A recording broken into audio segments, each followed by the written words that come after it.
How we doing, folks? Good morning. Make sure we're synced up here, and I'm going to check and see who's in the house, and we will get into aliens. Very uncomfortable topic, to be honest with you. There we go. We're synced up. So let's see who's here real quick. Generators Homesteading. Becca's in the house. Edwin, how are you doing, brother? Aaron, thank you very much, by the way. Prepper Medic. Reckless Reese. Thank you all for being here. American Trucker's Wife, Big Red, thanks to the mods. Dawn, and I saw Matt in here as well. So, all right, well, let's get into it, shall we? A very uncomfortable conversation about aliens. I feel like I'm sitting down with my kids getting ready to have that birds and bees talk, you know? It's just not something. 2-3 years ago, I would have just got up from the table and walked away and laughed the entire time. This was a question that came in yesterday on yesterday's video. Somebody asked if they should be prepping for aliens, are aliens real, and how to prep for aliens. So I read the question twice because I didn't know if they were being sarcastic, but they were not being sarcastic. And I figured, why not? People think we're crazy anyway, right? So here in the prepping community. So I guess we start with, do we believe in aliens, right? UFOs and aliens to me are two different things. A UFO could be anything. You know, it could be a weather balloon, as they say. It could be the military of another country testing something out, or our own military trying to keep it under wraps. Totally different than aliens. Do we believe in aliens? According to the poll that I dropped this morning, 67% of Prepper Nation believes in aliens, at least the folks that are here. Me, I'm not 100% sure, to be quite frank. As a religious guy, I believe somebody had said, I think it was Bad Boy actually said fallen ones in the chat earlier.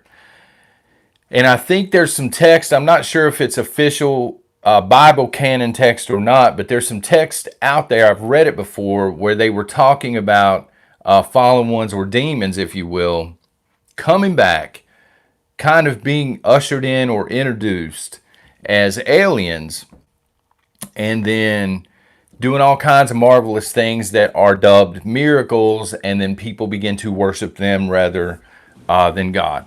But that's just from a Christian standpoint. I do think that there's something that's very hard to explain. I think something is out there, whether it's demonic, whether it's otherworldly.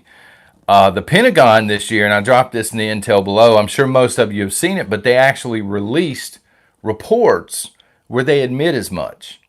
They're saying there's stuff out here that we cannot explain. And I think the person yesterday was asking, you know, are they real? Are we being set up? Are they getting ready to introduce the concept of aliens here on Earth? And again, I would have ran away from that question a couple of years ago, but it's 2021. Look at the past couple of years. I don't discount anything at this point. I'm open to any theories at this point, obviously. The question becomes, I think, how much do you trust our government and the information coming from our government? Arkansas Living says fallen angels, bro. I've heard that. And to me, I'm with you, man. I'm more inclined to believe the biblical explanation for this as opposed to what the government is going to tell us. For example, I'm going to lay this out here. I've already told the folks on the backup channel, it's been a while, but the moon landing for me, there's no way. There's no way. The technology just wasn't there at the time. So I don't really trust most of the information that we're going to get. And then, to go a little further down the rabbit hole, are they already here? Is our government compromised? Is this the reason that there's a push for a one world government? Are we starting to get into they live territory? Great movie if you haven't seen it. And again, I'm open to anything on this discussion. If you have any credible intel, I'm not talking about your next door neighbor's blog that they blog once a week and they talk about flowers and they talk about Harley Davidsons and they talk about aliens. I'm talking about credible stuff. If you know of any, please inbox it to me. The email is down below. Because again, in terms of aliens, I'm undecided. But I think the point is just to prep. Pick a crisis and run with it. As long as you're prepping, okay? So prep for an earthquake or hurricanes. Prep for zombies. I'm not going to judge. I know a guy that does it. As long as you're prepped. If aliens is what it takes to get you to prep, then by God, prep for aliens. But that is just my thoughts on it. I cannot wait to go back through the chat replay this morning. I have a bone to pick with everybody that was here yesterday. Were you here? Are you guilty? Zombie Farmer was in the house yesterday and nobody told me. I didn't know until I went and watched the replay and I'm like, you are kidding me. I'm a huge fan of Zombie Farmer. And I'm going to tell you why. Arkansas Living's guilty of doing this as well, and it's a really good thing. They talk about spiritual warfare. And Zombie Farmer really, on his videos, he rolls the dice. He walks the fine line. I know there's a fine line because I've been slapped on the hand for it. When it comes to defending our children in this country and standing up for our kids, the first Zombie Farmer video I actually saw, he was defending kids. He was talking about spiritual warfare, and I immediately subscribed. He is an awesome content creator. And the first time I started talking about the same thing, YouTube was like, no, son, you can't do that. So I know that he's putting it on the line every time he puts out a video like that, and I'm just a huge fan of his. And I hate that I missed him in here yesterday. I was like beating my head on the table, you know what I mean? So speaking of, well, let me check the chat here real quick, okay? I need to start doing this a lot more. You know, I kind of feel like I'm driving down the road and I'm not checking any mirrors or anything. I love Zombie Farmer too, Loretta said. Yeah, he is awesome. He just lays out the truth. He doesn't dance around anything. I don't know, honestly, if he's ever been in trouble with YouTube, but I can't imagine him not at least getting a warning or two for the stuff he puts out.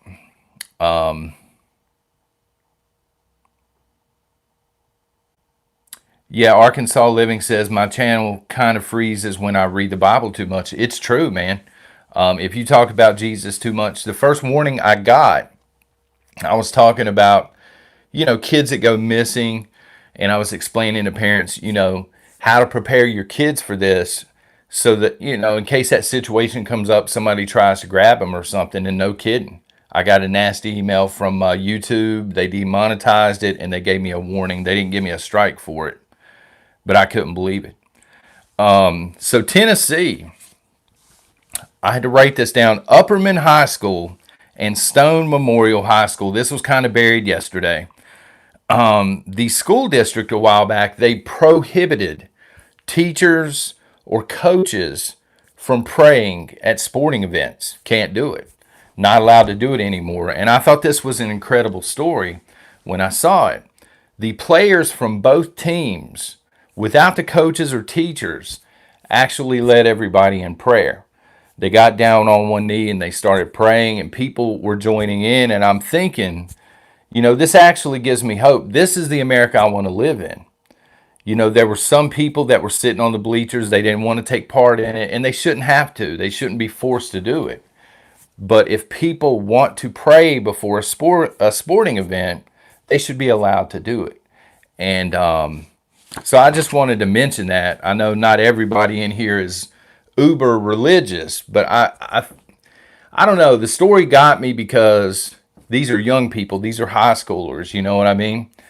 And I'm guilty of it too. I give young people a lot of flack. But for, 80 or 90 kids to put this together themselves, to care enough to do that, it shows a lot of character in my opinion, okay? So 66% of people, the poll's still running at the top in case you're interested, believe in aliens to some degree. Massive says train up a child. That's exactly right. You see these kids doing this, and you know that the parents have instilled this on them. Aaron says, but if you're a Muslim or somebody of other faith, I guess, and want to pray, you can stop a game to do it. They would absolutely do that. It's sad, but here in our local school system, they don't really stop you from praying, but they discourage it unless you're someone of another faith. And then they actually will let you go into a private room by yourself and do the prayers and things a couple of times a day. So it is real. It is out there. People say, Christians are just, whatever, upset over nothing, but it's not nothing. It does happen.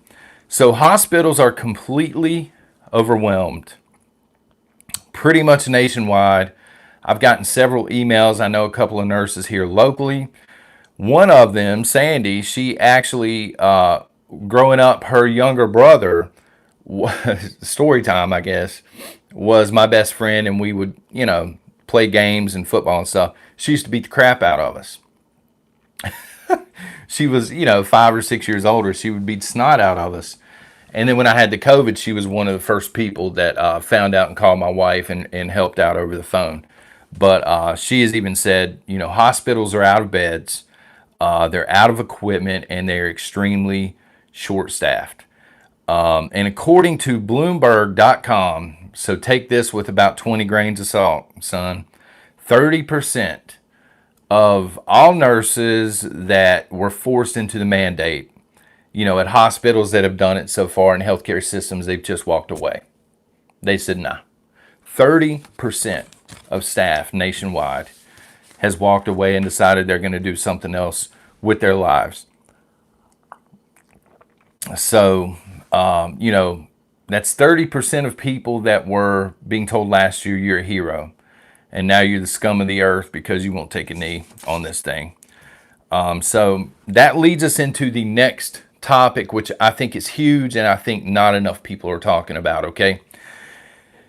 Early this week, insurance companies announced they will no longer be waiving out-of-pocket costs for, C19 treatment. The stuff is extraordinarily expensive. And with hospitals and doctor's offices and also walk-in clinics, I don't know about you folks, but the walk-in clinics around here are not walking anymore. You have to call, you have to try and make an appointment. So if you're sick and you need to be tested now, you may have to wait 2 or 3 days before you can even get in. I mean, they're completely swamped. But does this mean they're going to now pick and choose who gets treated? Because the first thing I thought about was, let's be honest. Historically, people with no insurance or crappy insurance they don't get treated as well when they go to a hospital, when they go to a doctor's office. It's not, in my opinion, going to be first come, first serve. I think we're going to eventually run into, discrimination. Thank you, Susan. I think we're going to run into a situation where if somebody has a lot of money or somebody has a lot, great insurance, they are going to be the ones that are seen first and potentially treated. Now they're saying, we're doing it case by case. They're admitting as much, but they're saying, if somebody's really bad off, there's a potential we're not going to be able to treat them. We're just going to move on to the next person that we can save. But I don't think, that hospitals are above board like that. Hospitals and doctors' offices, to my experience, they care about money a whole lot. And so if somebody has a lot of money or crazy good insurance, I believe, and this is personal opinion on my part, I believe that they're going to look at that person, and even if they don't believe they can save them, they're going to look at them and they're going to say, there's $50,000 worth of money coming our way. There are health institutions that look at it that way. I used to deliver oxygen at one point in time.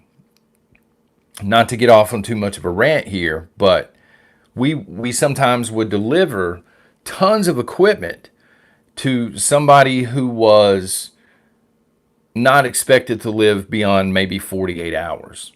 And I finally asked one day, I'm like, why are we setting all of this stuff up? We know they're not even going to use it. And they said insurance. We can bill for an entire month on the insurance. So the medical industry, I'm not a huge fan of it. I got to be honest.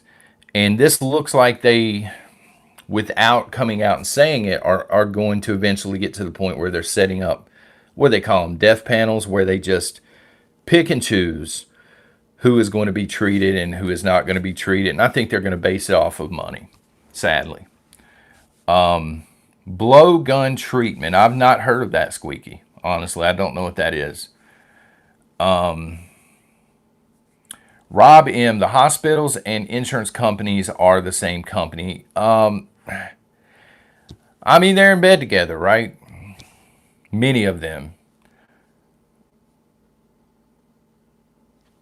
Let's see here.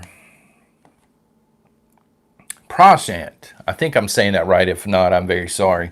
Heard things are at the verge of collapse in America. Is this true? Have you been here? We're not as bad off yet, underline yet, as Australia, but we are well on our way. Yeah, things are getting bad here. Let's see. Jennifer, I'm a nurse, worked in a long-term care facility. They allowed this lady that was at the end of her life to remain on tube feeding to get more money. Horrible. It is horrible. And, you know, I've not seen that firsthand, but I've had people admit that here locally even. And it's sad and it's pathetic that at the end of someone's life cycle, here on Earth at least, that companies only look at them like dollar signs. You know what I mean? Again, I'm not a huge fan. So the fact that we are so short-staffed in the medical industry, not to be all gloom and doom this morning, but that combined with the fact that insurance companies are now saying, you're going to have to pay a lot of money. We're not footing the bill anymore. I think that that's a bad combination.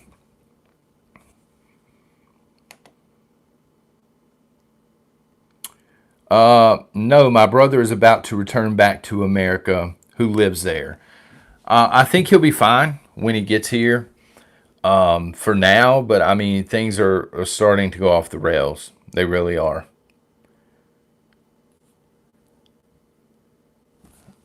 Brenda, my uncle and aunt went for the whiskey shot and never recovered after a stroke. Both are hospitalized. I'm very sorry to hear that. I don't know about everybody else, but we have a severe bus driver shortage in this area. And one of the bus drivers that was full time actually went and took the whiskey shot. And now he is having tons of issues and he's not able to work anymore. Prepper Medic says, yeah, it depends on what state he goes to. That's a very good point.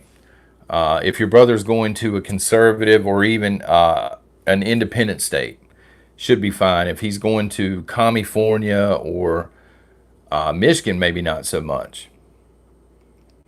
Michael says, John, you're right. It's all about the money. If you don't have insurance, you're a 3-day stay period. So, folks, when we first had kids, this is kind of embarrassing, but I'm going to admit it anyway. My daughter was in the process of getting insurance. She was like a week and a half old. And she started to get sick, so we took her to the doctor, and it was like nobody wanted to see her because she didn't have insurance, and I was trying to pay cash, and it was expensive, but it's still like when you're trying to pay cash, they still look at you differently, or they did us at least, and I don't know why that is, but it just sucks. I've been there. I went through a period in time when, I don't know, like a 4-year period, I worked a job where they paid an extra, I think it was $3 an hour if you didn't want the insurance. So I was like, yeah, give me because I was in decent shape at that time. And every time I would go to the doctor, or the hospital, I would have to put uninsured, and it's like you're a third class citizen at that point. It just sucks having people look at you differently. Gray Wolf, where did you get the Second Amendment hat? Somebody at Ruger, it's actually a Ruger hat that works there, sent this to me, and also a coffee mug that I'll pull out from time to time. Hatch says they have two rates. I did not know that. The charge the insurance company more if you use cash. Somebody else just said, Andrea said they will charge twice as much for cash. I actually did not know that. So yeah, moving along now. Somebody yesterday mentioned the TV series Jericho, and I wanted to re-mention it because that's how good it is. People often ask, what would a modern day civil war look like here in the United States? That I believe we're headed for at some point. It would look very much like the TV show Jericho. And this is not that I have Native and Devout. Good morning, brother. Not that I have anything against homesteading. I think homesteading should be the ultimate goal. We'll talk about this more Saturday. But on the TV series, the town basically goes to the biggest farmer in town, and they take his stuff. They take his crops. And I think that is a worry for many homesteaders. Some people have a lot of land. They've got a great plan in place, and they have, 2 or 3 people to watch after 20 acres. And I think they're going to run into a situation eventually where they are preyed upon during a long-term SHTF. So it is a very good TV show. It's on Netflix. Thank you, Jen. I didn't even know. Haven't seen it forever. But I was going to ask in chat or after the fact in the comments if there are any other TV shows or movies that you folks recommend. But yeah, that's one of my favorite TV shows. I'm like, I got to mention that. It's very accurate.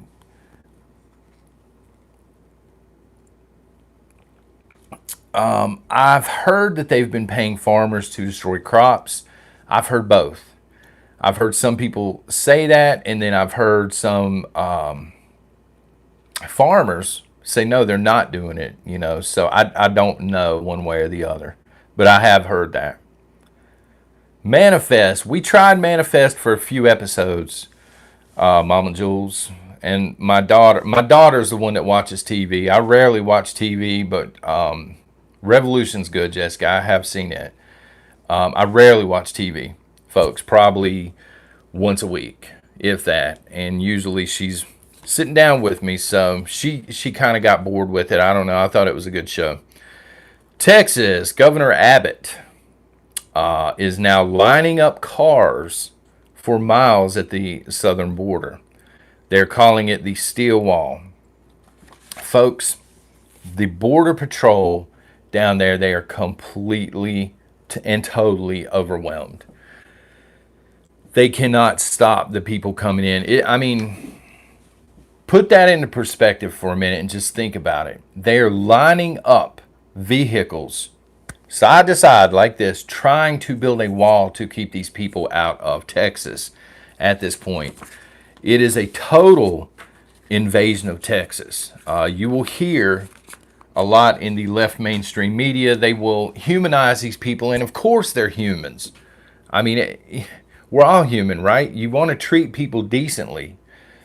But there's no way that these people don't know. Here's a group of 10,000 of us, let's rush across the border. They know they are doing something wrong. And Texas, again, they're completely overwhelmed. Somebody made the comment yesterday, why isn't Abbott doing more? There's not a whole lot more he can do. If he deploys the National Guard, the White House at that point could send, it's potential. They could send troops into Texas or something like that, try and remove Abbott. I think he's trying to do the best he can do, but we're to the point where they're lining cars up like a car lot at the border to try and stop these people. And again, somebody mentioned the Afghan immigrants coming in. Amazon's hiring a bunch of those. So they're good to go. But the folks that are rushing the southern border, we don't know who they are. We don't know anything about them. All we know when we see these folks is they have a bag in their hand and they have their family with them. And I'm not heartless. I know that some of those people, probably half or maybe a little more than half, are really trying to come here and start their life over and have a better life. So I do have compassion for those people. But when they jump ahead of the line, because there's an actual process involved, when they jump ahead, they're cheating somebody else out of a job. You know, if they come into Texas and they get a job under the table working construction, that means an American's not able to work, you know, and work that construction job. So there are, you know, I mean, when they do this, when they overload I'm trying to think of the words here, their consequences. When they come in and they have 5 or 6 kids, of course you want to take care of the kids. But who's going to pay for the kids?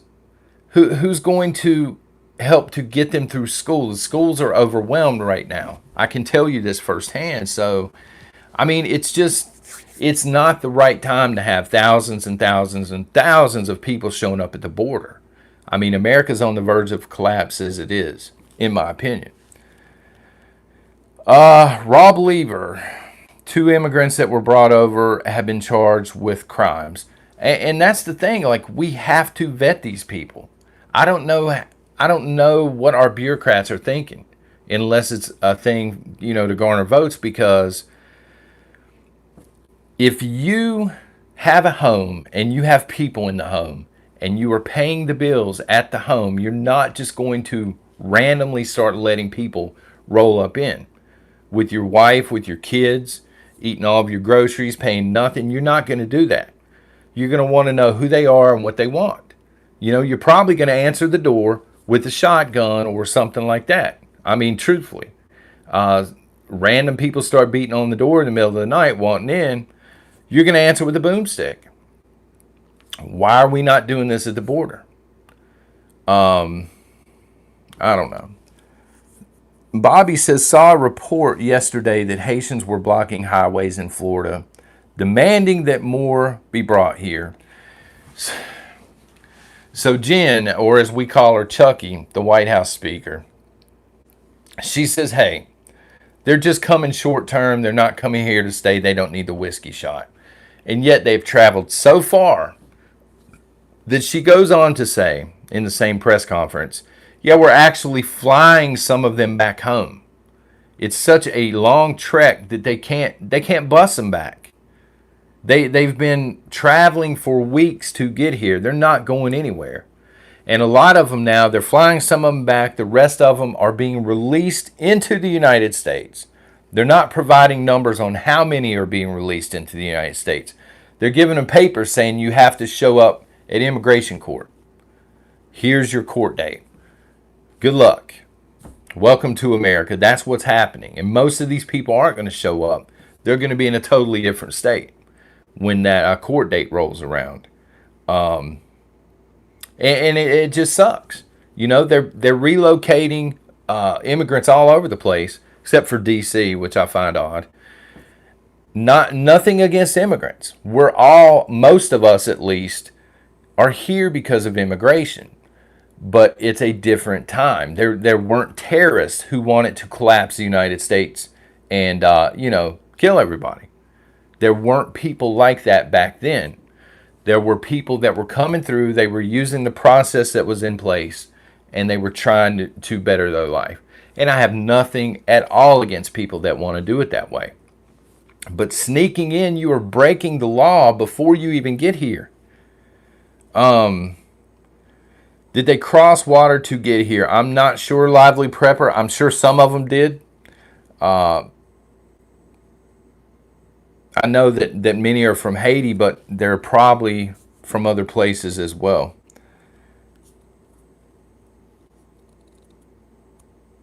Well, Lou says shut down all immigration.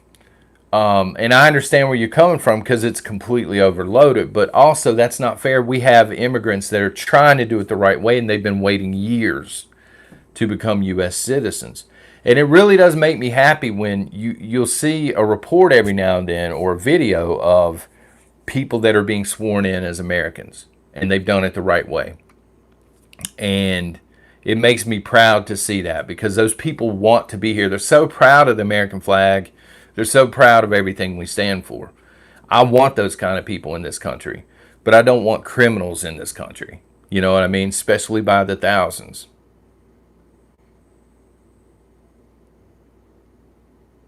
Salty Soldier says the great replacement of the West. That's accurate.